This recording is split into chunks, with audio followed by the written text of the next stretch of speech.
I go, there are diesel engines, chuffed Thomas. Thomas puffed backwards and forwards across the island. He wanted to stay away from Diesel, Harry and Bert.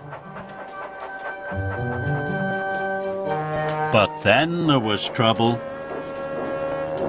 "Oh no," groaned Thomas. "I'm back at the dairy, right where I started." When he arrived at the docks, Diesel was there being unloaded. "You really are the stinkiest steam engine on Sodor, Thomas," he oiled. "Thomas has brought the stinky cheese," cheered the dock workers.